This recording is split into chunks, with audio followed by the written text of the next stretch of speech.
फिर मैं गुरुकुल कालवा चला गया। गुरुकुल कालवा का नाम सुना है जी।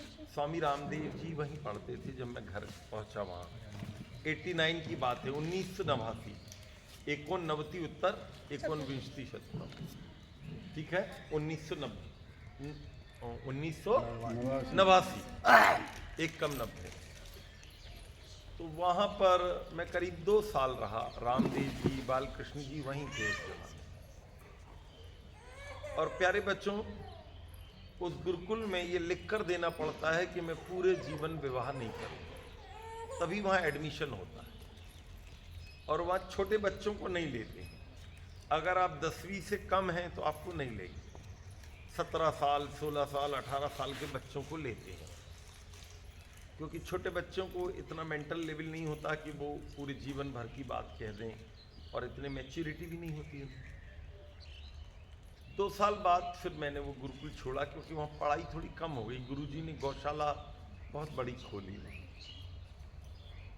और फिर मैं करते करते करते अलग अलग लोगों के पास पढ़ा, और फिर मैं वहाँ भी पहुँचा जहाँ आचार्य जी आपको बता रही थी। एक जंगल में एक संत विद्वान बहुत बड़े रहते थे, उनके लेवल के बहुत कम लोग विद्वान होते।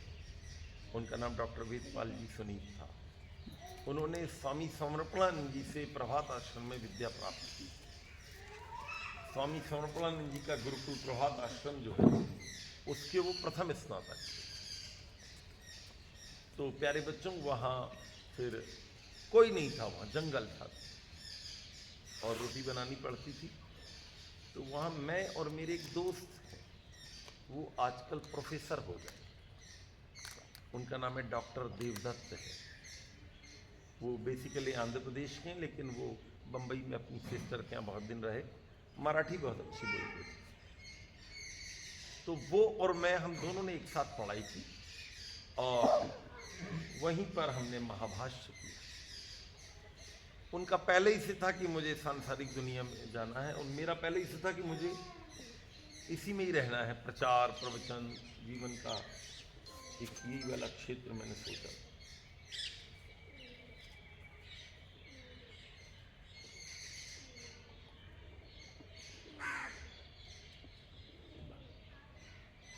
और जब हम वहाँ पढ़ रहे थे प्यारे बच्चों, तब एक बहुत छोटा सा बच्चा आया। उसकी आंखों में बड़ा मोटा चश्मा चढ़ा हुआ। तो प्यारे बच्चों, उसने बचपन में फटाका फोड़ लिया। बच्चा रहता ना, फटाका फोड़, तो आंखों में वो कुछ हो गया होगा। राजस्थान का था वो बच्चा। और प्यारे बच्चों, वो बुद्धि का बहुत तेज था। वो पढ़े तो उसको याद हो जाता था बड़ी जल्दी। उसको मैंने प्रथमावृत्ति पढ़ाई, फिर उसने वहाँ और पढ़ाई की। और जैसा आप बता रही थी, वो इस समय कुरुक्षेत्र यूनिवर्सिटी में हेड ऑफ द डिपार्टमेंट है। उनका नाम डॉक्टर रामचंद्र शास्त्री है। PhD कर ली उन्होंने, बाद में उन्होंने शादी भी कर ली, और बाद में वो सेट हो गया कुरुक्षेत्र। बड़ी युग, पहले दिल्ली में भी पढ़ाते रहे हो। तो बिल्कुल छोटे से थे, और भगवान की इतनी कृपा हुई कि वो उदीयमान नक्षत्र की भांति आए। वहाँ बाद में कुछ बच्चे और भी आए पढ़ने। उनमें एक आचार्य उदयन, जो इस समय आंध्र प्रदेश में गुरुकुल चला रहे हैं, वो मेरे जूनियर रहे। उनका नाम वेद मुनि हुआ करता था, और वो विद्या में उनकी बड़ी रुचि थी। महाराज जी भी आ गए।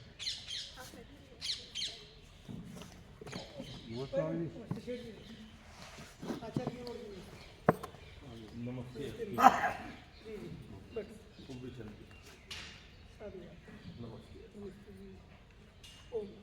नहीं भवती तो ऊपरी आगच्छ। अच्छा, एते संस्कृतं वदन्ति सर्वा। आहा, सर्वा वदन्ति। वेदं स्मरन्ति। अधुना पञ्चबालिकाः सामवेदं स्मरन्ति। के सन्ति? एकदा उत्तिष्ठन्तु। हे भगवान। यः सामवेदं स्मरन्ति। लो भैया, बजाओ सब लोग ताली इनके लिए। ये तब सर्वस्मात् प्राक् कः अस्ति? जिसका सबसे आगे कौन चल रहा है? किए तो इधर होना, आप पिटा अब तो। हाँ, किए तब सामवेद गान शुरू कर दिया। कितना हो गया है? बहुत बढ़िया। उनकी माता जी को दे दीजिए। ठीक है, वो सामवेद गान। आप बेटा बहू रानी आप खड़ी हो जाओ, थोड़ा दूर जाके पानी वानी पिला लो, फिर आ जाओ। 110 हो गए आचार्य जी इनके। 110 हो गए सबके, पांचों के। नहीं, आपके कितने हुए? 100। अप्रोक्सीमेट। और आप? 125। अच्छा, एक साथ पांचों पहला मंत्र सुनाओ जरा, मैं सुनना चाहता हूं। बोलो सब। अग्न आया हिवीतले, गृहाणो हव्यदातले, निहोता सत्सिवर्षि। बजा दो भैया ताली। कुछ बालिकाओं की अष्टाध्यायी भी हो गई आचार्य जी। कौन है अभी भैया उनका, अष्टाध्यायी वाला? प्यारे प्रतिमा बच्चों, शुरू करेंगे। अष्टाध्यायी वाले खड़े हो जाइए। ये हमारी बड़ी बेटियां हैं। कितना कितना हो गया? कियत कियत अभूत अष्ट संपूर्ण भूत युष्माकम युष्माकम पंचाध्याय युष्माकम नहीं केशम पूर्णम अस्ति। ये संपूर्णमस्ति ते हस्तमुत उन्नयन। 1 2 3। हाँ भगवती। तो भैया उठा दो ना, क्या 4 बच्चे। ताली बजाओ सब लोग। कोई भी पूछ ले कहीं से, बता दो जी आचार्य कि जी। थोड़ा मुश्किल है। अभी ये लोग पक्का कर मैच्योर कौन है जिनका पूरा कंप्लीट कमांड है? हाँ नहीं घबरा क्यों जाएंगे कोई बात नहीं। भैया? हम छोटे छोटे से थे, जो विद्वान मिले फट से पूछे, वो कहे बताओ भैया, बताना पड़े, वो बड़ा मजा आए और उतना कमांड भी रहे। आचार्य हरिदेव जी बोलो, सुन लो भैया, बोलो, इतना डर लगे गलती ना हो जाए। बच्चे तो ऐसे ही रहते हैं। हाँ बोलिए, कितना हो गया संपूर्ण अभूत?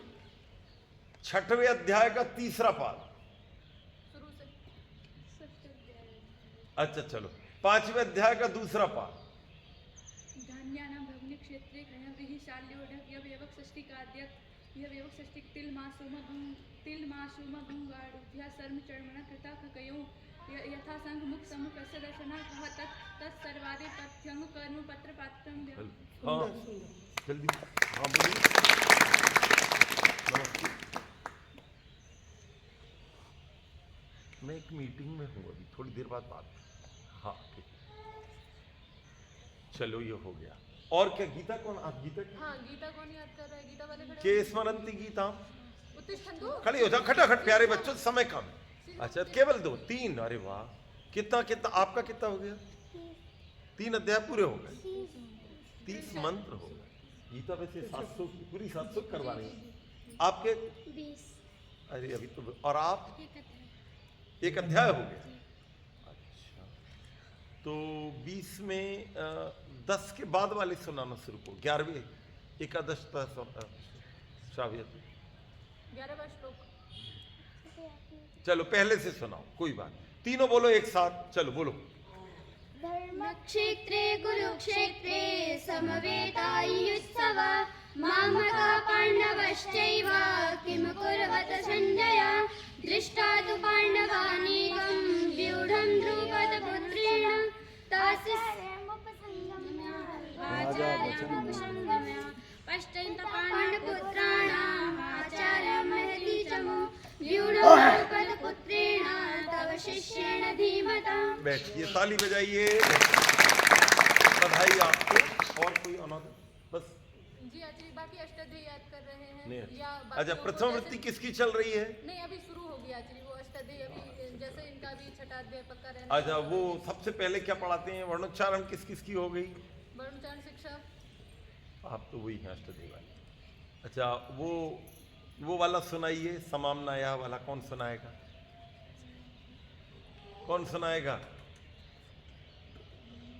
किसी को याद नहीं? वर्णोच्चारण शिक्षा का समामनाय वाला श्लोक सुनाना है।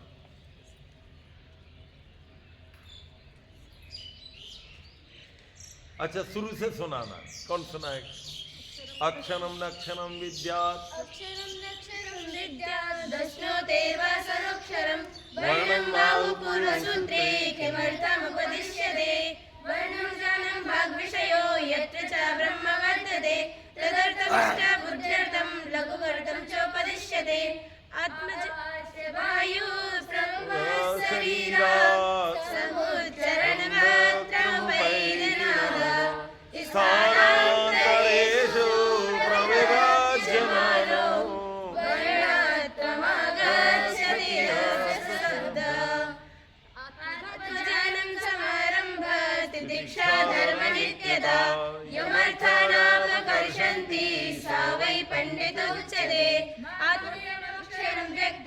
पदक्षेदस्य सुस्वरा धैर्यं दे समर्थं च सडेते पाठकाय। हाँ, बजा दो ताली। बहुत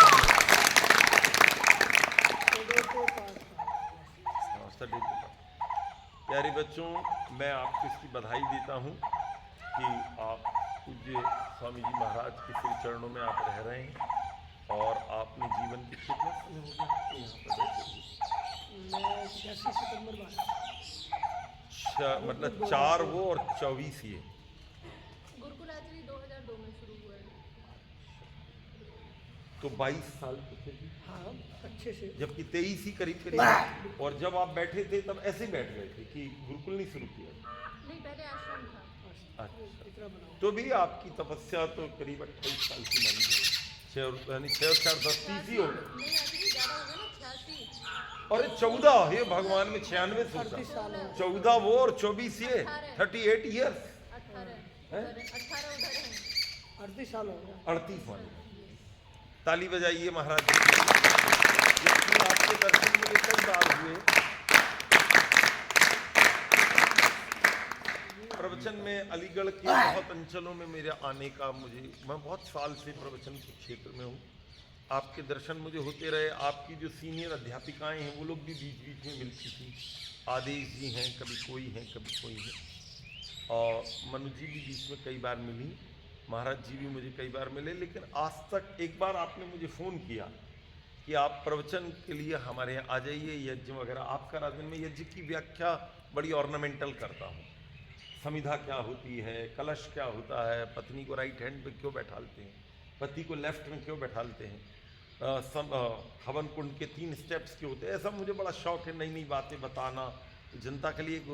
तो आपने मुझे कहा कि आप आइए, हमारा करा दीजिए। तो मैंने इनसे कहा कि देखिए वो जो डेट आप मांग रहे हैं वो मेरी मदर का ये कहना है कि कम से कम तुम 15 दिन में, 20 दिन में, 1 महीने में घर तो आ जाया करो। मैं तुम्हारे घर हूँ, तुम ये क्यों भूल जाते हो? मैं वृद्ध हूँ। अगर तुम विवाह करते तो पत्नी के लिए भागे भागे आते 15 दिन में। अब मैं माँ हूँ तो इसका क्या मतलब? तो मैंने कहा मुझे घर जाना पड़ेगा, कम से कम 1 दिन तो मैं रुकूँ। तो बोले डेट तो आचार्य जी मेरी सेट हो गई, बदलना बड़ा मुश्किल है। मैंने कहा फिर कभी सेवा कर देंगे। तो वो अपना रह ही गया। और जब इस बार मोदी जी ने फ़ोन किया तो मुझे बड़ा आश्चर्य हुआ। मैंने कहा इस क्षेत्र में तो मैं कई बार आया, लेकिन ऐसा कभी परिस्थिति नहीं बनी कि मैं आपका गुरुकुल देखूं कैसा है। यहाँ की पढ़ाई हुई मुनिया लोग, जैसे वो रामावतार एक भजनोपदेशक थे, है ना, वो एक्सपायर हो गए। तो उनकी शायद पोती आपके यहाँ थी, उनके बेटे की बेटी कुछ दिन रही है, 2 गुड़िया डाली थी। फिर बाद में उन्होंने निकाल ली। और वो उनका बेटा बहू मुझे कई बार मिले भी। अब उनका तो देहांत हो गया। ऐसे बीच बीच में भैया चमड़ की बेटियां, कभी कोई ऐसा होता रहता था। तो भगवान की विचित्र कृपा से प्यारे बच्चों में आपके पास आए। अब रहा ये तो अपनी भूमिका हो गई। अब थोड़ा आपको लिखना पड़ेगा। लिखोगे जी। तो लिख लीजिए। यद्यपि मेरा ये थोड़ा लंबा प्रवचन है, वो आप पूरा सुन नहीं पाएंगे। आप इस पर बैठ जाइए, थोड़ा इसको खींच लीजिए, आप इस पे आ जाइए। ये जो आपकी, आप पढ़ाती हैं कि पढ़ती हैं? नहीं, पढ़ाते हैं आचार्य जी। ये आपकी एक जो गुरुजी हैं वो तो वहाँ से लेकर आई हैं, रोजड़ से, शीतल जी। और तुम कहाँ से आई हो? आधुनिक विद्या पढ़ी? हाँ जी। कितनी पढ़ी? ये और मुनिया तुमने क्या किया है? एमए किया? किस विषय में किया? BSc गणित है और MA है। BSc MA किया है, बड़ी योग्य हो आप। BSc मैथ कहाँ की हैं आप? कहाँ पर? शिवपुरी। शिवपुरी से आई? बहुत योगेश वैदिक जो बहुत प्यारी बेटी है। तो आपके इलाके में दे आया हूँ। तीनों बहुत प्यारे बच्चे हैं तीनों ही। इनके जो जहाँ से ये आई हैं वहाँ मेरा एक बड़ा प्रोग्राम हो चुका। शिवपुरी की कहानी बड़ी विचित्र है, 2 मिनट में सुना देता हूँ, बहुत दिन काम आएगी आप। मैं पहली बार शिवपुरी गया तो वहाँ एक व्यक्ति, उनके 2-3 पेट्रोल पंप, समीर गांधी नाम है, बहुत पैसे वाले हैं। तो मैं तो बहुत बिल्कुल नया था। मैं गया तो मैंने उनसे कहा कि मेरे बारे में किसने बता दिया? तो बोले हमको समझ में नहीं आ रहा था किस विद्वान को बुलाएं। तो हमने ऐसा हाथ फेरा, विद्वानों के नाम लिखे लिस्ट में, वो नहीं छपता है इनका दिल्ली वालों, तो आपके ऊपर आकर टिक गया वो नाम, तो हमने आपको बुला लिया।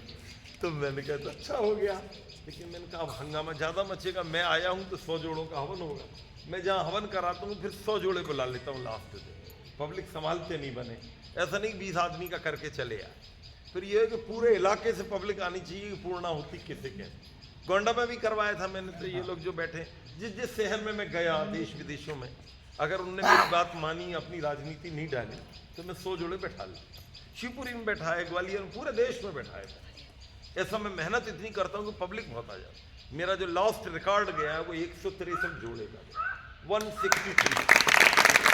पाकिस्तान की बॉर्डर पर एक जगह धोरी मन, बाड़मेर के अंतर्गत, जोधपुर से और अंदर जाना पड़ता है। तो वहाँ मैं गया तो मैंने उनसे कहा कि देखो ये कार्यक्रम है, आप लोग मेहनत कर लो तो आपको संभालते नहीं बनेगी, इतनी पब्लिक हो जाएगी। बोले आप जो कहेंगे हमें सब मंजूर है, दिखा दो आप, गिनते चले जाओ, फिर आपसे गिनते ही नहीं बनेगा, इतनी पब्लिक आई प्यारे बच्चों, बहुत बड़ा पंडाल लबालब हुआ। तो वो भगवान की कृपा हो जाती है। वो शिवपुरी में पूरा प्रोग्राम समाप्त हो गया और मैं एक दिन रुक गया। उन सबको मैंने इकट्ठा किया, वो जो अधिकारी तो मैंने उनको खूब चिल्लाया। बोले आप इतने नाराज क्यों हो रहे हैं? मैंने कहा आप ये सोचते हैं एसी में बैठे बैठे आर्य समाज का प्रचार हो जाएगा? अच्छे अच्छे मकानों में रहने से आर्य समाज फैल जाएगा। बोले क्या करें? मैंने कहा श्रृंखला चलाओ। क्या चलाओ? बोलो बोले ये क्या होती है? मैंने कहा आप वेद प्रचार सप्ताह मनाते हो, वेद प्रचार महीना मनना चाहिए। कैसे? मैंने कहा हर किसी के यहाँ चले जाओ। नमस्ते आंटी जी। हाँ क्या बात है? आंटी जी हम आपके यहाँ हवन करना चाहते। कब? हमारी वो श्रृंखला चल रही है आंटी जी, एक दिन आप और अंकल आपके बच्चे कब बैठ सकते हैं शाम? ठीक है बेटा परसों के दिन कर लेते हैं, 12 तारीख को कर लेते, 14। मैंने कहा जिस दिन कार्यक्रम शुरू हो 1 महीने तक शिवपुरी में गली गली में हवन हो जाना। तो प्यारे बच्चों शिवपुरी में बहुत सारे हवन हुए। वो एक व्यक्ति नहीं संभले तो आदमी बांटने पड़े कि आप वहाँ जाओगे, आप वहाँ जाओगे, आप वहाँ जाओ, ऐसे किया। उनने वहाँ से इतिहास बन गया शिवपुरी। तो वो आप ही की शिवपुरी। और वहाँ एक चीज़ और भी है, वो और ज़्यादा आकर्षण। मैं नाम नहीं बताऊंगा उनका क्योंकि आप वहीं की हैं। वहाँ पर पेट्रोल पंप पे एक व्यक्ति काम करते, उनका पेट्रोल पंप है समीर भाई साहब का, गांधी पेट्रोल पंप के नाम से शिवपुरी में जाना माना नाम, बहुत बड़े उनका काम। तो प्यारे बच्चों मैंने उनसे कहा कि ये जो कार्यक्रम इसकी पूरी जगह खबर होनी चाहिए। तो उनने अपने कर्मचारी लगा दिए कि भाई ये गुरुजी आए हैं, उत्सव हो रहा है 3 दिन। मेरा ऐसा स्वभाव है पूरे में हंगामा मचना चाहिए, ऐसा नहीं 20 आदमी में करके चले आए। हर जगह खबर हो कोई प्रोग्राम हो रहा है। तो प्यारे बच्चों उसमें वो जो कर्मचारी था वो बड़ा प्रभावित हुआ। कैसा व्यक्ति है ये, इतनी मेहनत करता। जनरली विद्वान मेहनत नहीं करता, वो अपना प्रवचन देता, कमरे में जाके सो जाता। लेकिन मेरा बिल्कुल नई उम्र, तो जोश ज़्यादा रहता है ना, नया मुल्ला ज़्यादा नमाज पढ़ता है। तो प्यारे बच्चों मैंने खूब मेहनत की और वो व्यक्ति बहुत प्रभावित हो। मुझे तो पता भी नहीं, अब इतने लोग आ रहे, अपने क्या मालूम कौन प्रभावित हो गया। अपन तो प्रोग्राम देके चले। कई साल बाद एक आदमी का फोन आया। हेलो, मैंने कहा हाँ बोलो कौन? बोले वो जो समीर गांधी का पेट्रोल पंप था उसमें मैं काम करता। अच्छा नहीं? बोले मैं आपके जैसा बनना चाहता। मैंने कहा उसको तो बहुत साल हो गए। बोले हाँ। मैंने कहा क्या है? मैंने कहा विवाहित हो कि अविवाहित? बोले हूँ तो विवाहित, लेकिन मैं आपके जैसा बना। मैंने कहा घर छोड़ सकते हो? बोले हाँ। 1 साल के लिए छोड़ दो घर, 1.5-2 साल। बोले 1 साल की तो छोड़ ही दूंगा। देवी जी का क्या होगा? क्या लगे मेरा, हम लोग संयुक्त परिवार, गांव में जैसे संयुक्त जैसा होता ना परिवार, शहरों में अलग हो जाता व्यक्ति, गांव में सब एक साथ रहते। आप तो हैं ही गांव के सब। तो प्यारे बच्चों बोले वो मेरे भैया मेरा घर संभाल लेंगे। मैंने कहा मैं एक जगह बताता हूँ, वहाँ चले जाइए। मेरे एक मित्र हैं, वो मुझसे जूनियर थे गुरुकुल में, अब इस समय बहुत बड़े संत हो गए। उनका नाम है स्वामी शांता। मिलते हैं ना मीटिंग में, अब तो नहीं आए मीटिंग में, अब वो थोड़े बड़े संत हो गए। वो भी ऐसे बच्चे से थे जब आए थे, जब मैं गुरुकुल में पढ़ा। मैंने उनके चले जाओ, मेरा नाम ले देना, एडमिशन हो जाएगा तुम्हारा। प्यारे बच्चों वो पेट्रोल पंप का आदमी उस गुरुकुल में पढ़ने लगा। बैकग्राउंड कुछ भी नहीं उसका, वो तो पेट्रोल पंप है। नहीं समझ गए मेरी बात? समझ में आया? अपन पेट्रोल भराने जाते हैं, वो कोई पढ़ा लिखा होता है क्या? नहीं। वो तो बेचारा मजदूर है। और प्यारे बच्चों, उस आदमी ने दर्शन ये पढ़ लिए, उपनिषद और दर्शन, थोड़ी थोड़ी व्याकरण पढ़ाई उन्होंने। जैसे कोई भी बच्चा आता है, मान लीजिए माता जी के पास आए, तो पढ़ाएंगे ना थोड़ा कि बेटा ये पढ़ लो, ये पढ़ लो, और धीरे धीरे फिर फ्लो में आ ही जाता है व्यक्ति। प्यारे बच्चों, आज की डेट में वो आदमी जाना माना नाम, उसका यूट्यूब चैनल, उसके देश विदेशों में सैकड़ों लोग, और पूरे साल वो बुक रहता है प्रवचन के लिए। और मुझे वो कहता है, गुरुजी आप अच्छे मिल गए मुझे, मेरी तो जिंदगी बदल दिया। वो 1 साल के लिए गए, फिर एक्सटेंड करके 2 साल रहे वो, और उसके बाद वो इतना हो गए, शिवपुरी में उनको बाकायदा वहाँ के लोगों ने पुरोहित रख लिया। उनको उस जमाने में 10-15 हज़ार रुपए दिए। बाद में उनको नई नई अपॉर्चुनिटी मिल गई कि आप यहाँ आइए, यहाँ आइए। उन्होंने कहा नहीं, और फिर इतने इस्टेब्लिश हो गए वो प्यारे बच्चों कि आज की डेट में वो जाना माना नाम है आर्य समाज की दुनिया। मैं उनका नाम आपको नहीं बताऊंगा, अच्छा नहीं लगेगा, लेकिन आप कभी टकराएंगे तो वो बातों बातों में खुद भी बोल देते हैं कि मुझे आनंद पुरुषार्थी ने बताया। तो प्यारे बच्चों, आदमी चाहे तो वो कहाँ से कहाँ पहुँच सकता है, समझ गए? जी। आइए अब अपन कहाँ चलें, लिखो उत्कृष्ट जीवन के सूत्र। कॉपी पेन कहाँ है मुनिया? तुम लोगों के दौड़ के लिए, इनके जल्दी लेके आओ कि तुम तो थोड़ी ज्येष्ठ हो, इनके लिए भी ले आना, इनके लिए भी ले आना पेन। तो चलो हम दे, तो आप तो आपका वो वाली गुड़िया ले आएगी, एक साथ रहती है, अलग अलग रहती, फिर इनको वही वाली मुनिया ले आएगी दोनों।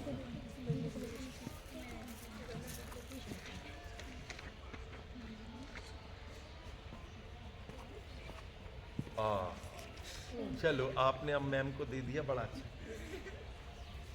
आप पे अपनी है तो ये जो मैं लिखवा रहा हूँ प्यारे बच्चों, ये बहुत सारे सैकड़ों बच्चों में लिखवाने वाले सूत्र हैं। पूरे आप सुन नहीं पाएंगे, थोड़ी में बहुत देर लग जाएगी, लेकिन आपके लिए बिल्कुल नई चीज हो। ठीक है? ठीक है, बात कराओ। हाँ दे दे भैया, अब कार्यक्रम शुरू है। रो आंग क्या लिखा? जीवन के सूत्र। स्रोत नहीं, सूत्र, चलवा दे वो। फार्मूला, सूत्र। अरे वो एक स्वामी जी आए, वो प्रवचन करेंगे, बच्चे में पढ़ा रहे हैं उनका कार्यक्रम, आगे बताएंगे। पहला लिखिए, आवश्यक कार्य पहले, एसेंशियल टास्क फर्स्ट, इंग्लिश में लिखा। अरे तुम लोग आई हो, तुमको भी तो लिखना था प्यारे बच्चों, तुम्हारा काम है। तुम महीने की तो उम्र की हो, छोटी छोटी टिंगू मिंगू, लिख लो तुम, फिर कौन लिखवाएगा तुम्हारे स्कूल में आके। ये वाली डायरी दे दी, सुनो, इसके बीच के पेन है का? तुम एक बच्चा लिख लो, ये सब दे रहे हैं पेन, सबसे पेन ले लीजिए। देखो ये ले, बाबूजी ने दे दिया, बस हो गया काम। लो, एक बच्चा कोई भी जो थोड़ा टैलेंटेड हो, सबका लिखो, और सब ध्यान रखना इसका। हाँ, ये दीदी लोग आई हैं आप लोगों से मिलने के लिए। हाँ, आवश्यक कार्य पहले। प्यारे बच्चों, सुबह उठते ही सबसे पहले क्या करना चाहिए? सोच कर बताओ। फर्स्ट वर्क क्या करना चाहिए? इधर देखेंगे ध्यान से, ये कौन सी उंगली है? मध्यमा, मिडिल फिंगर कहते हैं अंग्रेजी। बोलो, अपनी मध्यमा उंगली को बिस्तर पर बैठकर मसूड़ों की मालिश करनी है। दांत की नहीं करनी, किसकी करनी है? दांत, टीथ, और गम यानी मसूड़े, अंग्रेजी में गम बोलते हैं। मसूड़ों की मालिश सवेरे सवेरे बिस्तर पे जिसने इस उंगली से की, 100 साल तक उसके दांत टूटेंगे नहीं। बजाओ ताली इस बात से। समझ गए? आपने मालिश की तो वो जो आपका थूक है रात भर का, ठीक है, वो रात भर का थूक थोड़ा डाइल्यूट हो जाएगा। तो अपना लेफ्ट हैंड जो है, इधर देखिए, इसमें वो थूक दीजिए, थोड़ा थूक दिया, वही वाली उंगली को फिर डुबो दीजिए उसमें, और डुबो के अपनी आंखों में लगा दीजिए। समझ गए? बोलो, जो प्रातः काल की लार को आंखों में लगाएगा, उसका चश्मा उतर जाएगा। तो प्यारे बच्चों, या तो आपको चश्मा चढ़ेगा नहीं, और चढ़ गया तो बढ़ेगा नहीं। ठीक है? आपकी आंखें जो हैं वो शार्प रहेंगी। 2 काम हो गए जी। अब आपने हाथ धो लिए, फिर यहाँ पर जैसे होगा आपका प्रार्थना जो भी है, सुबह उठते कितने बजे उठते हैं आप? 4 चतुर्वादने उत्तिष्ठन्ति सम्यक् अस्ति।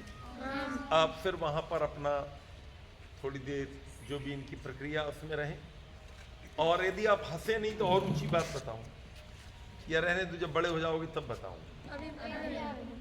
थोड़ी कठिन बात है, और आपके जितने बड़े बैठे ना इनकी भी आंखें फैल जाएंगी, ऐसा सूत्र बता। हमारा जो पेट है वो गड़बड़ हो जाता है ना, कई बार साफ ही नहीं होता, क्या करें, किसको बताएं कि पेट साफ नहीं हुआ। ऐसा उपाय बता रहा हूं कि पेट बिल्कुल साफ हो जाए, या अगली बार बता देंगे। जब के आते गुरुजी कई चोर बैठे इसमें। प्यारे बच्चों, मेरे स्कूल कॉलेज में प्रवचन होते हैं, बसें खड़ी हुई, बस खड़ी है, वो बच्चों की छुट्टी हो गई, और मैंने कहा प्यारे बच्चों प्रवचन बंद कर रहा हूं। बच्चे चिल्लाते और बोलो गुरुजी और बोलो। उनका प्रिंसिपल और पूरा स्टाफ के ऐसा कैसे हो सकता? मैंने कहा आपके बच्चे में तो जीवन में पहली बार आया, ऐसा कैसे हो सकता है? बस खड़ी हुई है एक जगह, तो भरथना नाम की जगह है इटावा के पास, वहां मेरा प्रवचन, छुट्टी होती 1 बजे, वो बच्चे गए 2:15 बजे, उठने ही को तैयार। मैंने कहा तुम्हारे मम्मी पापा डंडा लेके आ जाएंगे, बोले आ जान दो गुरुजी आप तो और बोलो। खूब सारी बात बता के आते। तो अभी आपको पेट साफ करने का छोटा उपाय बता रहा हूँ, फिर कभी आऊंगा तो बड़ा उपाय भी होगा। नहीं बड़े भी है ना। तो पहले आपके इच्छा को बैठे, वहाँ बैठे गए सब लोग। चलो ठीक है, अच्छे से बैठो। पहले तो बैकबोन सीधी बोलो, रीढ़ की हड्डी सीधी रखने से 6 लाभ होते हैं। कितने लाभ? 6 लाभ। एक तो बाल सफेद नहीं होते, दूसरा बाल झड़ते नहीं है, तीसरा आंखों की ज्योति तेज है, चौथा चेहरे में ग्लो आता है, 5वां बुद्धि तेज होती है, और 6वां बुढ़ापे में कुबड़ नहीं निकलता। प्यारे बच्चों, अपन बूढ़े होंगे ना तो ऐसे हो जाएंगे, क्या करें अब हम झुक गए। प्यारे बच्चों, बैकबोन सीधी रखो। हम क्यों झुकेंगे? हम सीधे रहेंगे शुरू से, तो हम नहीं झुकेंगे। मेरे को देखो मैं कैसे बैठा हूं, बैकबोन सीधी रख के बैठा, ठीक है? तो अभी तो आप यहाँ बैठी हो, और आप लड़कियां भी हो, लड़के हो ना तो ऐसा भी कर सकते हैं पैर को, ऐसा करने से बैकबोन कभी तिरछी नहीं होती। पुरुष कर ले तो कोई बात नहीं, कमरे में बैठे तो लड़कियां भी कर लें, सलवार सूट पहने हैं या कुछ ऐसा कर लिया। बैकबोन सीधी रखना हो, रीढ़ की हड्डी, तो आप ऐसा बैठ जाएं, कोई दिक्कत नहीं। चलो लौट के विषय पर आए, पेट साफ करना। तो प्यारे बच्चों को काम हो गया, आपने आंखों में कर लिया, फिर आपने हाथ धोया, फिर आपको पानी पीना। पानी कैसे पीना है कौन बताएगा? How to take water. अच्छा, और पानी पीने की विधि क्या होगी? किसने बताया तुमको? खड़ी तो हो जाओ, अपना नाम बताओ। सही में आपका नाम कीर्ति? ताली बजा दो भाई कीर्ति। मेरी 4 बहनें हैं, उनमें जो सबसे ज्यादा मुझे प्रेम करती उसका नाम कीर्ति। ग्वालियर में रहती है वो, और उसकी जो जुड़वा बहन है उससे 5 मिनट बड़ी, वो अमेरिका में रहती है, उसका नाम है प्रीति। प्रीति और कीर्ति दोनों में से, वैसे तो 4 ही बहनें प्रेम करती, क्योंकि अब तो मैं उनका अकेला ही भैया हूं, लेकिन जो कीर्ति को आज तक वही लाड़, जैसे वो छोटी, जबकि उसकी जो बेटी है कीर्ति, उसने IIT बॉम्बे से PhD की, अभी उसकी दिसंबर में शादी थी। एक्स्ट्रा बुद्धिमान बच्ची है।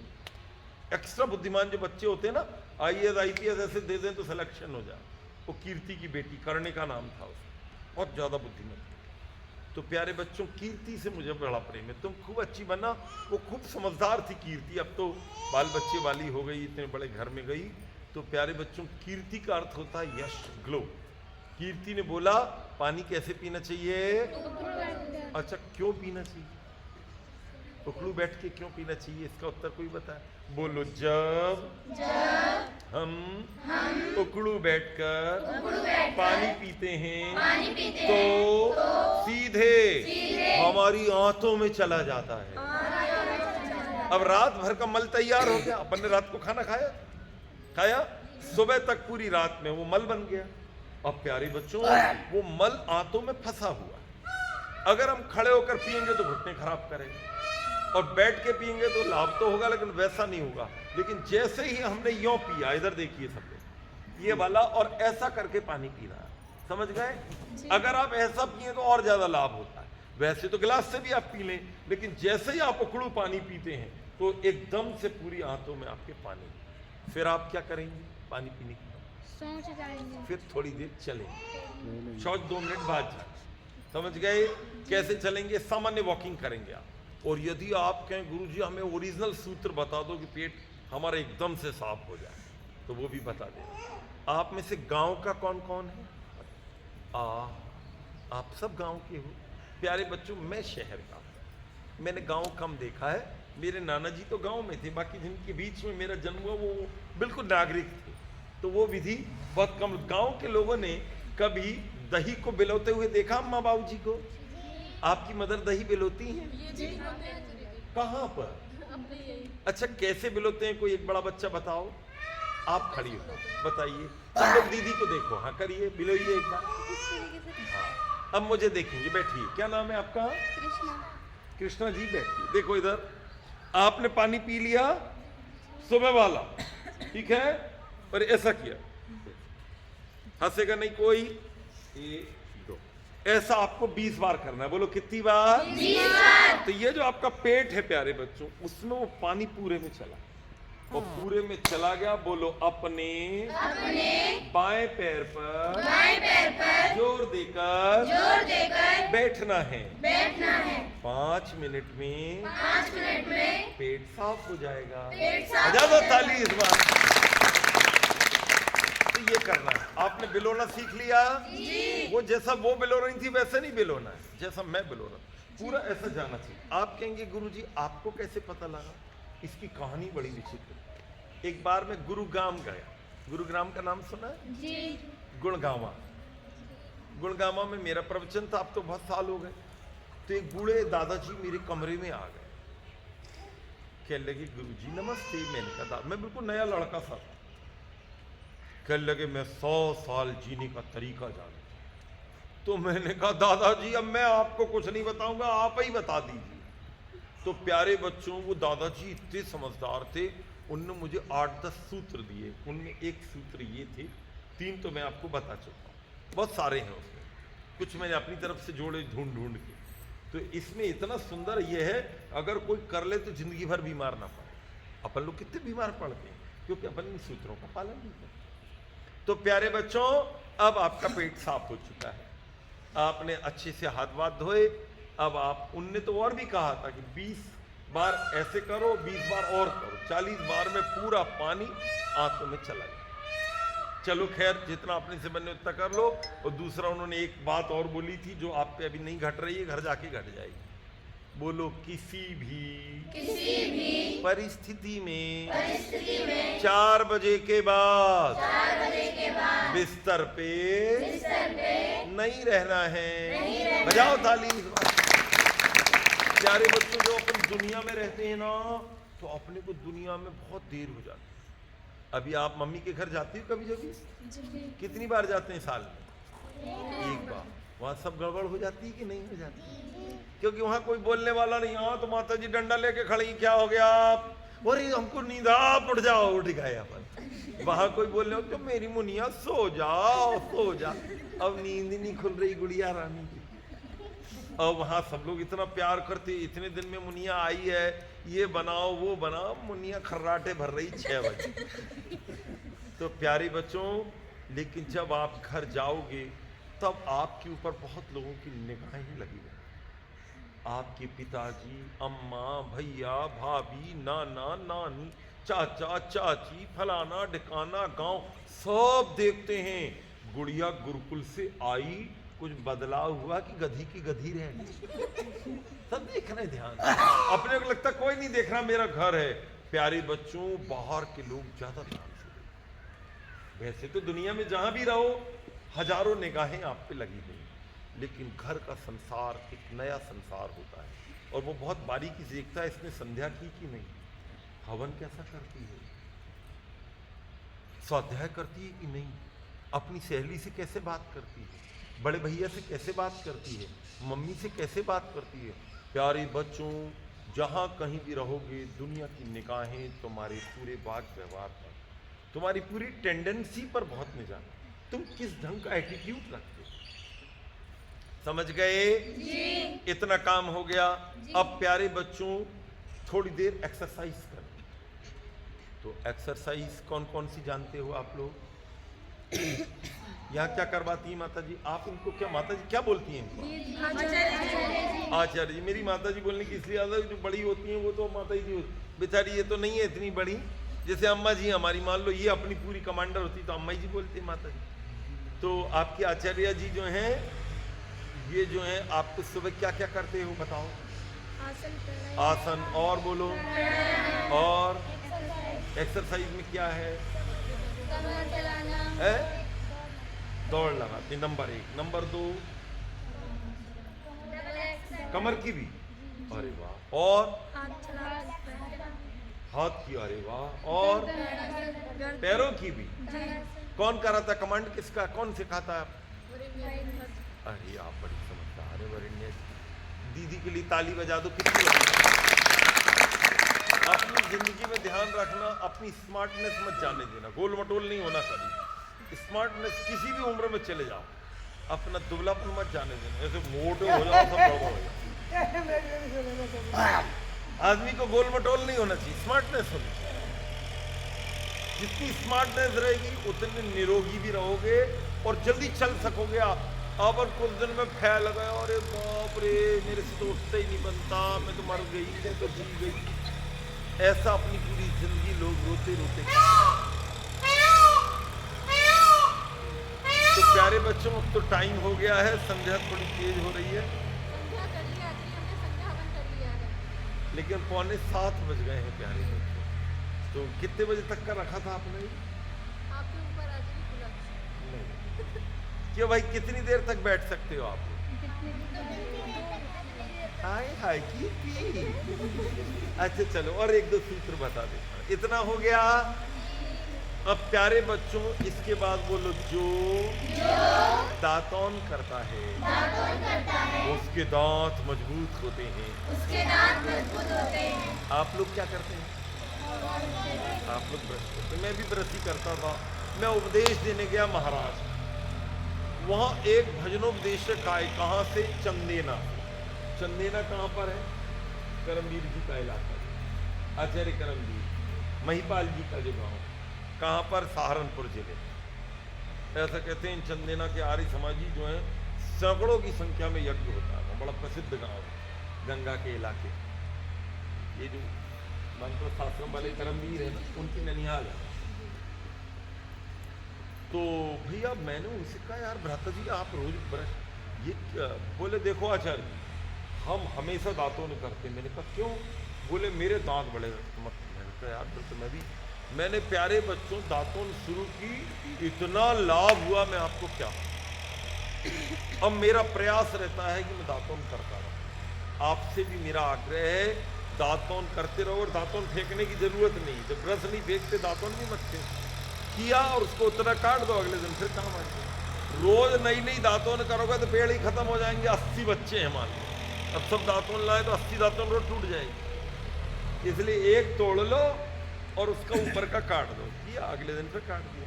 जब अपन इसको चबाते हैं तो दांतों की एक्सरसाइज हो जाती और इनकी आयु बढ़ जाती। समझ गए जी? ये काम हो गया। और कभी जभी सरसों के तेल से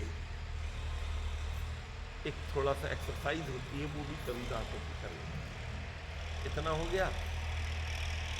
इसके बाद एक्सरसाइज आपको बता ही दिया है, आप लोग जो करती हैं उसका धन्यवाद है। थोड़ा दंड बैठक भी कोई लगाती है? कौन कौन?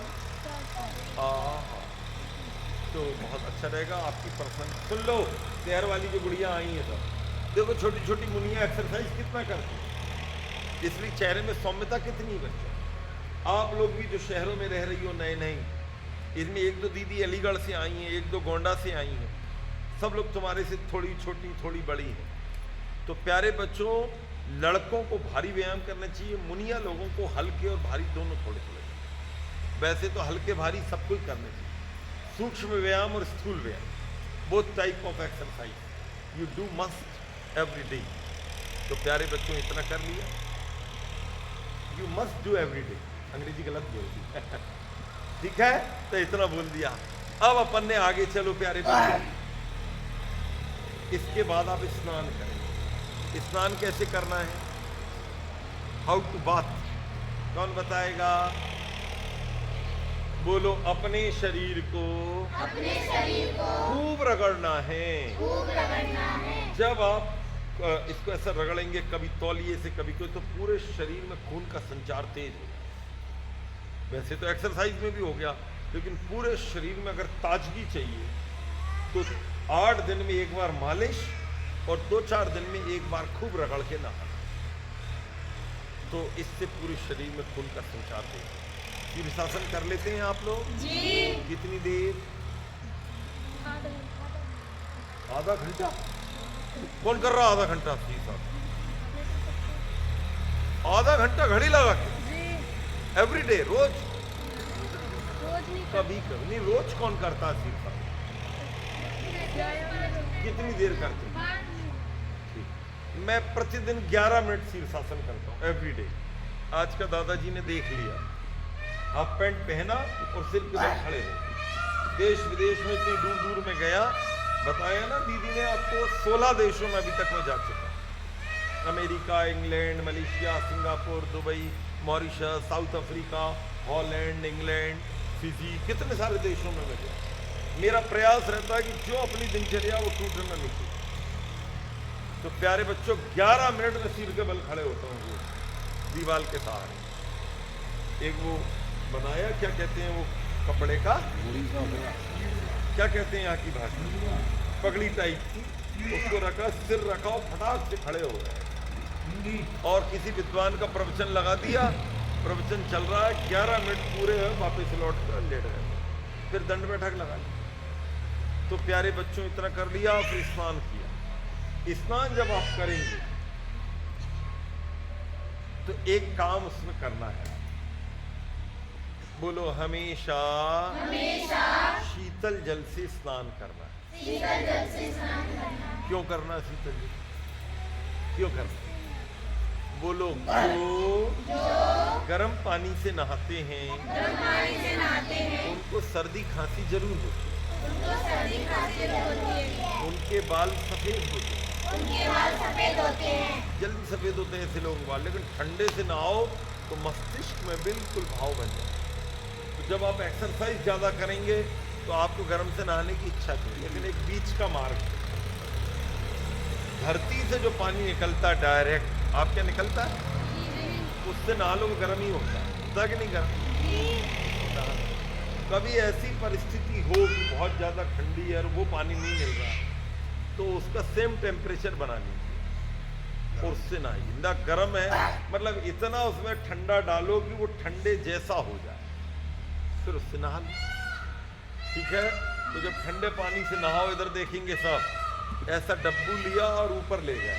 ऊपर लेने के बाद जैसे मस्तिष्क के ठीक बीच में उसको तिरछा कर और ऐसे गिरा, ऐसा बिल्कुल एक धार इसके मस्तिष्क में ठीक।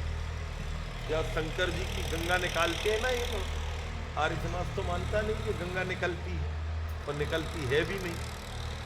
किसी के सिर से कैसे गंगा निकलती?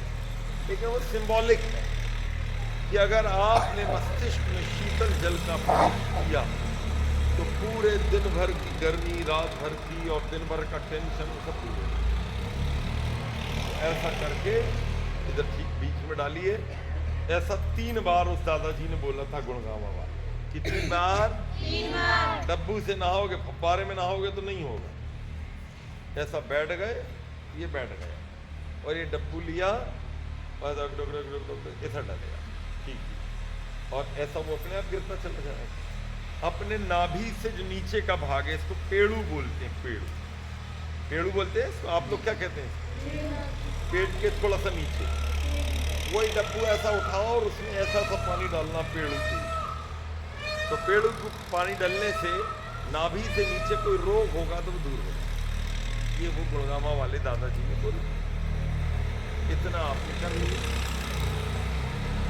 उसके बाद आप आ गए और फिर आप थोड़ा भगवान का ध्यान, चिंतन, मनन, अग्निहोत्र, संध्या, उपासना, जो भी आपको करना है, वेद स्वाध्याय, वेद पाठ, मैं ये सब काम प्रतिदिन करता हूँ। प्रतिदिन मैं वेद पढ़ता हूँ, प्रतिदिन योग दर्शन पढ़ता हूँ, प्रतिदिन वेद का स्वाध्याय और वेद पाठ, दोनों काम अलग अलग करता हूँ।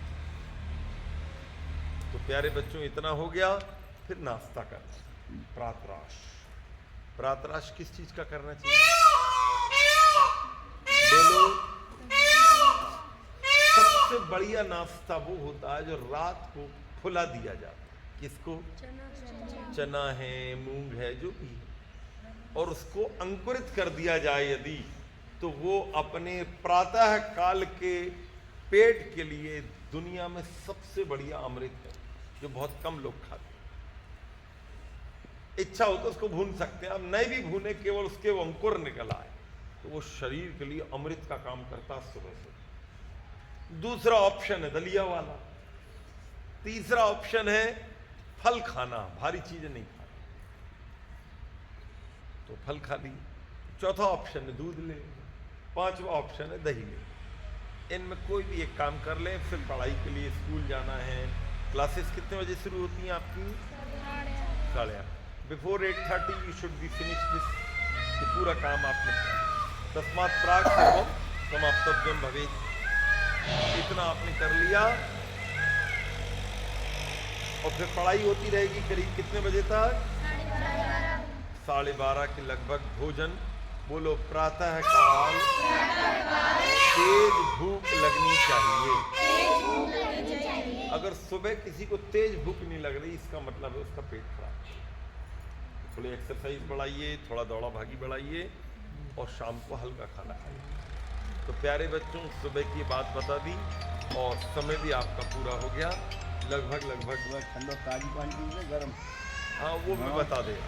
अगर ठंडी के दिन है, ठीक है, अभी थोड़ी ठंडी चल भी रही है और जा भी रही है दोनों, अब तो मौसम परिवर्तन हो रहा है, तो सुबह ठंडी के दिन में जो पानी पिए वो कुनकुना पी सकते हैं। अंग्रेजी में इसको कहते हैं लिटिल हॉट वाटर। अंग्रेजी में इसको कहते हैं, और संस्कृत में इसको कहते हैं कद उष्ण। है रूप बनता है कि नहीं व्याकरण? व्याकरण के जो लोग हैं बच्चे, उनको पता क्यों भाई कद उष्ण बन जाता है कि नहीं? किंचित उष्ण, उबलता हुआ नहीं पीना है, थोड़ा थोड़ा। और प्यारे बच्चों, पेट में पथरी पड़ जाती है स्टोन्स।